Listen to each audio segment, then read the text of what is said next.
Hey everybody, Todd Cooperrider here with Esoteric. We've got a very special guest, a very special project, Mr. Jeremy Welbourne, well known in the Corvette world. We did another special car for you in the past. Yes. I'll have you talk about here in a little bit. But we have a super cool project. Jeremy's known us for quite a while. I mean, we probably go back, the first car we did for you was...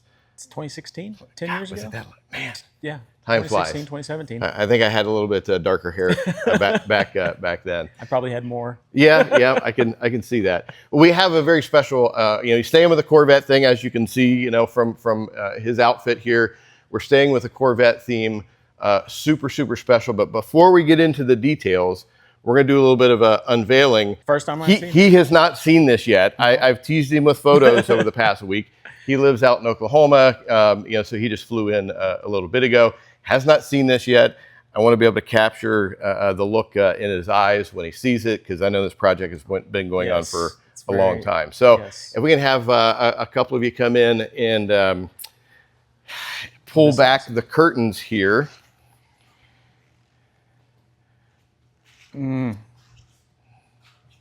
Yes. Oh my gosh. Congratulations on your new car. Wow. Wow. Wow. It's amazing. Thing looks good, right? I'm blown away. I mean, obviously I'm biased on it, like I told you in one of the texts. Oh my goodness, yes. It is fantastic. Your work is always at the top of the game, and you've knocked it out of the park. Yeah, this was my gosh. This was a really fun project. Look at this windshield. You can even see through it before. Yeah, we'll make sure and put some of the B-roll up on camera of what it looked like before. Yeah, what it looked like before. Wow, Todd. This absolutely fantastic. This, by comparison, kind of has a glow to it now that it didn't have before. Yeah, and all of that just looks brand new. Well, wait till you climb underneath it and see it. We'll share some photos, and we'll put some up in the video of what the undercarriage and everything looks like. Absolutely phenomenal. Well, see, wow. That's exactly the reaction that we were looking for. Well, congratulations on your new car. I know this has been going on for quite a few years. It has. Why don't you tell us a little bit about the car? Sure. Its history, its importance, and how we got to this point right here. Sure. Let's go back to 2017, the 2017 Grand Sport that I ordered. I had a 2014 Stingray that I was modifying to do a wide body version of. It was in a flood in a shop. Oh, geez. It had like over a foot of water in it, so it was totaled. So I ordered the Grand Sport, and I thought, what could I do special with the Grand Sport? So we had all kinds of paint work done under the hood. We removed all the panels. They were color sanded and clear coated over, like just with a show finish, right? But I wanted you guys to do the final work on it, so we brought it here.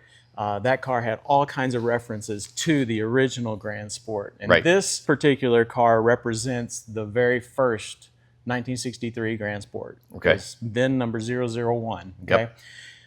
So we did that project, and then later in California, I came across this particular car. Rick Costa owned this car, and it was built prior to him buying it, and they did a fantastic job. One of the incredible things about the car was that it had an L88, 1969 date stamped L88 engine under the hood. Okay. So it's got the exact setup that Roger Penske had when Zora Duntov sold it to Roger Penske, in 1966. So that kind of sets up this car. Okay. So I bought it then, and then I met a gentleman in the Dallas-Fort Worth area named Alan Savajian, who owns Duntov Motor Company. Okay. And we talked about, he saw the car, we talked about the car, and he said, there are very few things that we would need to do to bring this to the GM license continuation series car series. Okay, he had a license through a couple of years ago to be able to do that. He had the car for several years. I went through some personal things in my life, and he was going through some things, but he finally was able to finish the car, rebuilt the motor, and I'm telling you, that thing screams. You got to ride. Well, yeah, you took me for a hell ride in it. It's like, hey, let's go for a ride. Jump in. I think we're just going to go around the block or whatever. and he hammers it. It's screaming. It's fishtailing. Oh, it's great. I'm not buckled in. There's nothing to hold on to in there. I'm just looking out to where I'm about, the projectile Absolutely. I'm about to be. But Really cool car. It is a really cool car, and it is a screaming engine under the hood.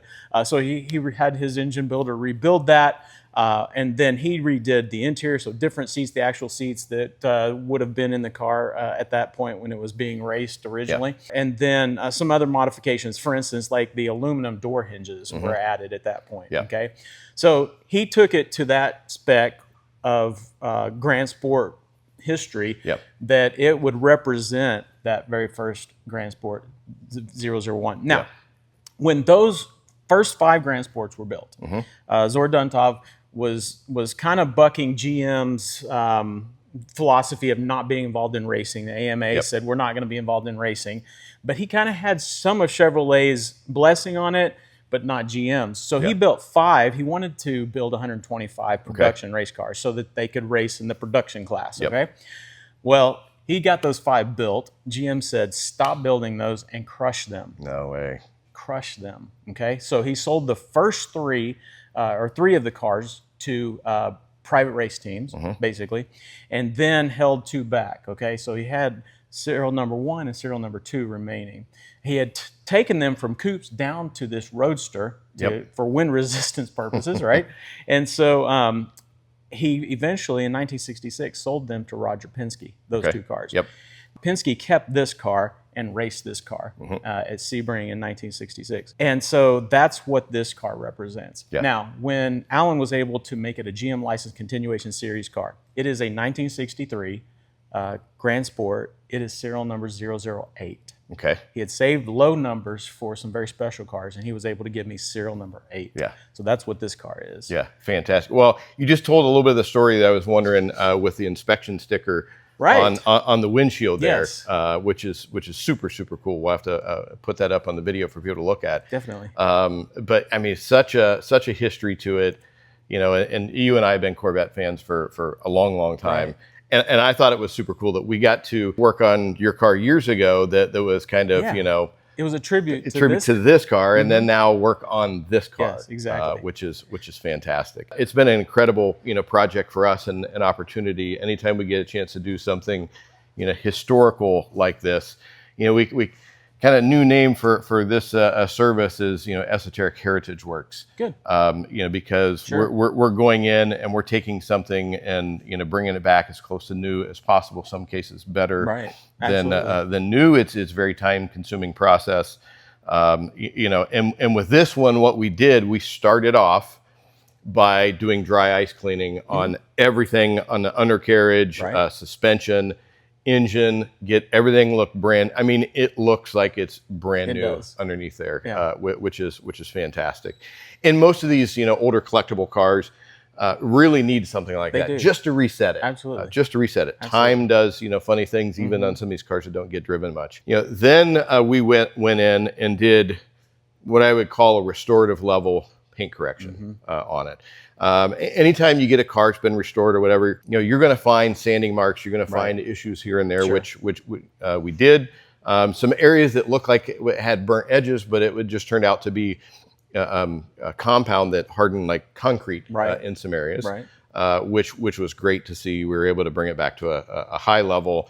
And there's some challenging parts on this car, especially on the back end. There's really challenging parts. Yeah. Obviously we didn't have the graphics on at that time. Jeremy supplied the graphics. We pulled emblems and polished that kind of stuff by hand. All the metal. You were talking about the windscreen before. Go in and polish it out. Yeah. And then jobs like this, which is not easy because it's a plexiglass. Exactly. Yeah. It's not easy, and it's not like you can just call up Safelite to get a replacement one if something happens during the process. So exactly. You got to be careful there. With this project, like the vents up in here. It was dirty. There's polishing dust. It was compound splattered. Took them out, clean everything up. put it back together. These pieces right up here, they were a little foggy and even had polishing dust. And so, okay, I got to take those out, take it apart, Right. Polish all that by hand, Right. reassemble it, get it back in there. Yeah, they look phenomenal. Going into the decal placement, you had some pictures of the old original car. Right. We had our die-cast model that you provided us to look at. And we went back and forth, to try to get the placement right, to try to get it as original as possible. And then with that done, ceramic coat it, tidy up things on the interior. And one thing we weren't able to do on the interior, this has got some signatures in there, and correct. I'd like you to share with us who the signatures are in there and what the importance. Sure. The two signatures that are over on the just over there on above the seat there, those two signatures are two of the original race car drivers of this particular car. So you've got Doug Hooper and Dick Guldstrand, and Dick Guldstrand passed away a few years ago. Those were signed before I owned the car, when Rick Costa owned the car. Following that, Rick had the car at some event, and Bob Bondurant showed up and just grabbed a marker and signed signed it. Console. So that's what those are. So I was thinking about adding my signature to it as well, but I don't rank amongst those. Really guys. need to clear coat. I need to clear coat those and protect them. Yeah, you can go with like a satin kind of clear coat or whatever on top of it. We were first thinking about putting paint protection film on top of it, but we were worried that the slip solution might take off the signatures. It's already kind of hard to see. We didn't want to worry about that. But other than that, go through, get this looking as good as possible, polish everything up, from the chrome on the mirrors, get all that done. Your emblems. I mean, I had the emblems off, and I'm working with toothpicks and Q-tips and polish to get it looking fantastic. And I want to tell another part of the story while you're talking about emblems. This particular Corvette Grand Sport emblem over here goes back to when Alan, who I mentioned with Duntov Motor Company, actually owned one of the original Grand Sports and raced it. And he sold it for, mere thousands of dollars, and it's, a $20 to $30 million car now. Crazy. But that kind of got him into building these race cars. And their company races. He's been racing vintage racing for a long time. But he actually kept the emblems and had these emblems made from those emblems. Wow. So these are cast exactly from the Grand Sport. That's awesome. One of the original Grand Sports. Yeah. How many people can say that? Yeah, exactly. So under the hood of the L88. There we go. Fantastic. And we've got some detailed pictures. I don't know what the guys had sent you, but we've got a lot of before and after pictures. I had not seen anything under the hood. So this is my first look at it. So fantastic. They did fantastic work with that dry ice. That's the first time I'd heard of dry ice. It's amazing really the capabilities that you have with it. Some of the cars that we've done.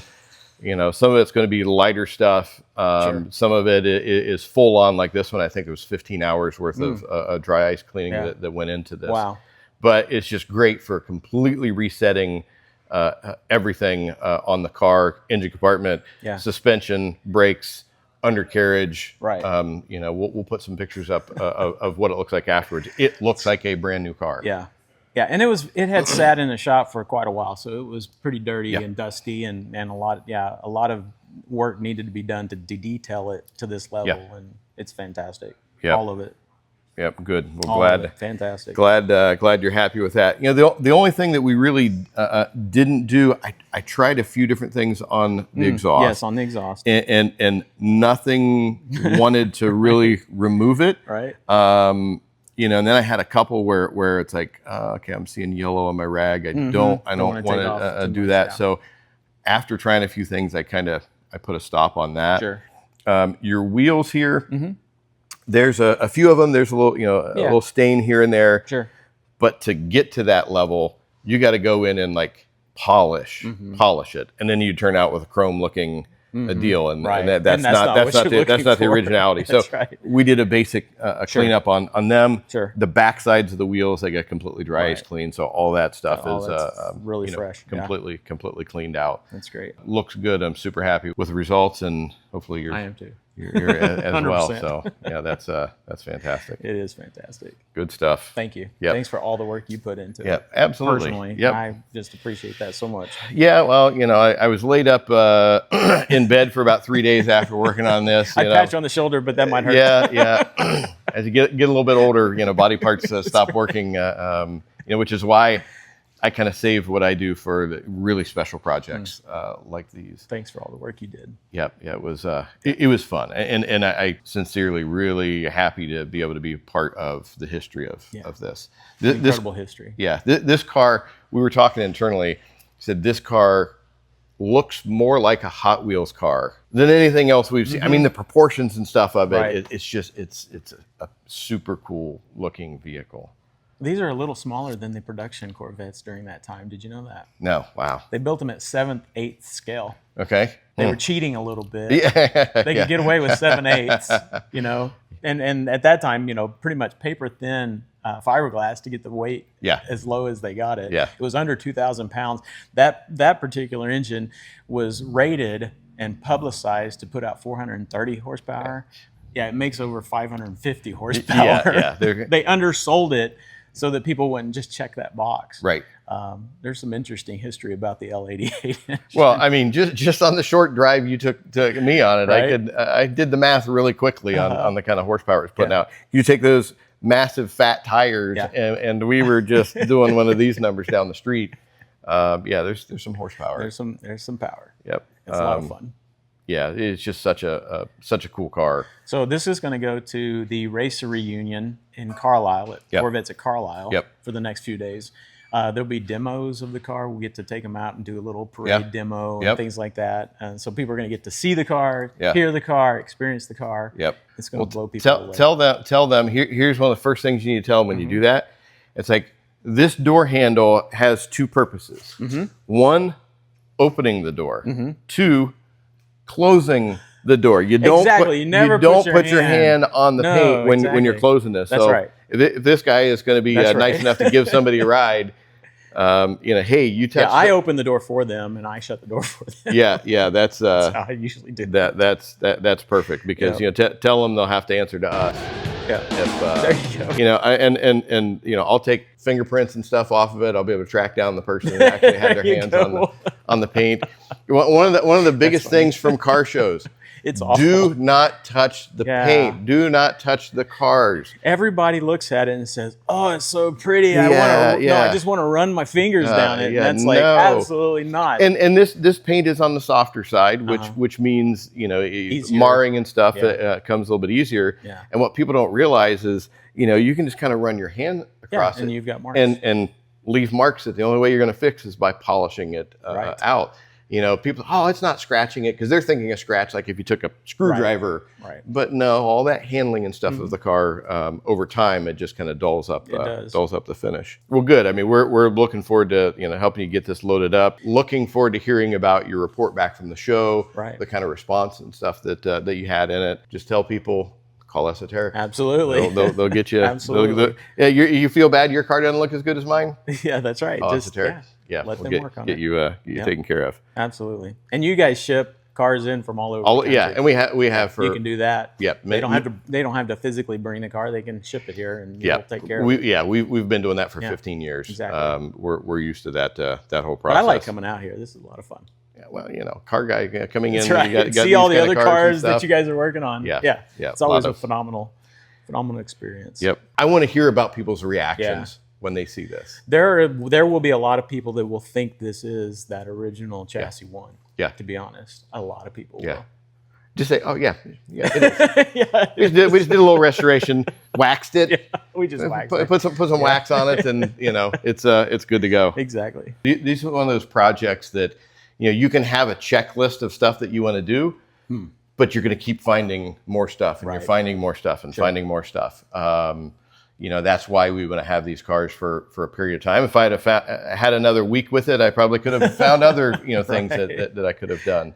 But we're super happy with it. Yes, We're super happy with it. We're so happy to be part of this car's history now. Yeah. We feel that we are part of the signatures that are on there. We're part of all the years, the different hands that it's changed, the restoration process. Yeah. And because what we did here is basically a restoration of this paint. Right. You can have a car redone.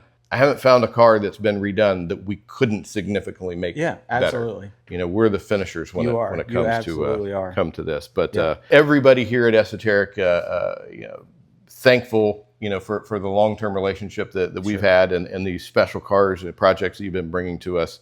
I know that you're about to take this over to Pennsylvania. It's going to be in a special display, and it's going to draw a lot of attention. Very much so. As it should. Very much so.